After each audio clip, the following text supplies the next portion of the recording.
So the first thing we're going to do is we're going to level the car. This is the way I did it for this one. I just used the curve, and that's pretty much how it works for me. So the transmission exit socket is right there. You can see it right there. To show you, I just put the number 10 socket there, or hex socket, so you can see where it goes. And the intake is right in front of it, so it's in the front of the vehicle. That's where you put your transmission oil.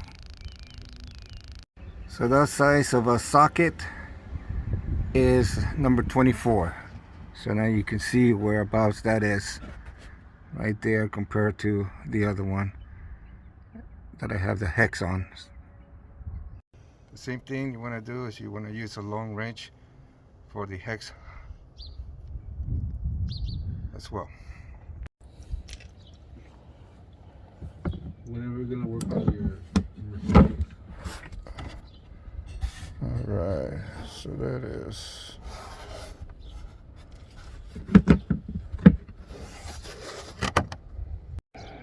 just so you know, it is a good idea to replace the washers that come with these nuts.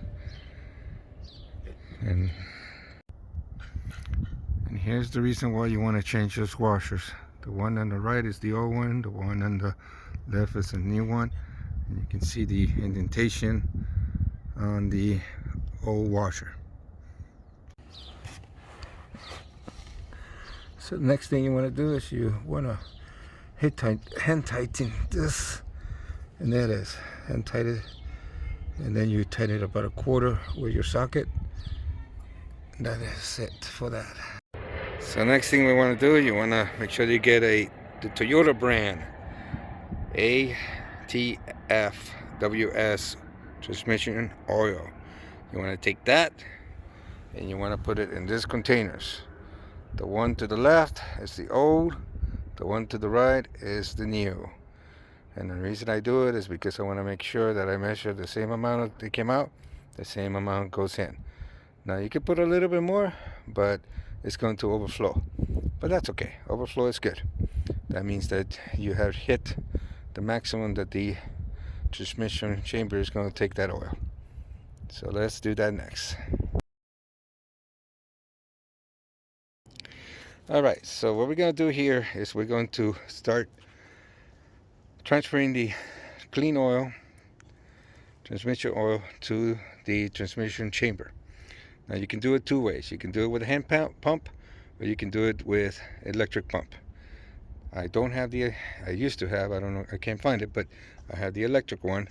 So what I do is I put the piece that sucks it in into the pump, and then insert the other end into the intake of the transmission.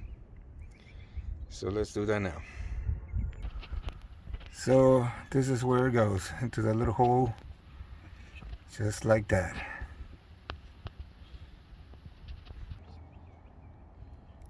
So the next thing you want to do is you want to take the recycle bin and you want to put it right underneath. So when do you know you put enough is that it's going to start kicking out. So that's when you know. So with this electric pump, what you have to do is you go back inside the car, you put this in the cigarette lighter, like so, and then you turn the car on, but do not put the brake on. Just turn the car on.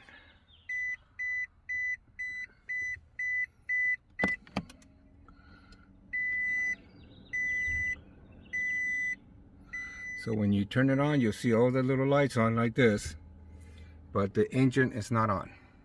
So the next thing you want to do is you want to turn on the switch, and there it is. You can see it go.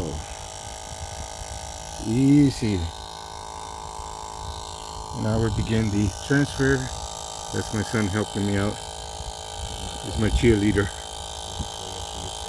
Alright. So here we go with the transfer.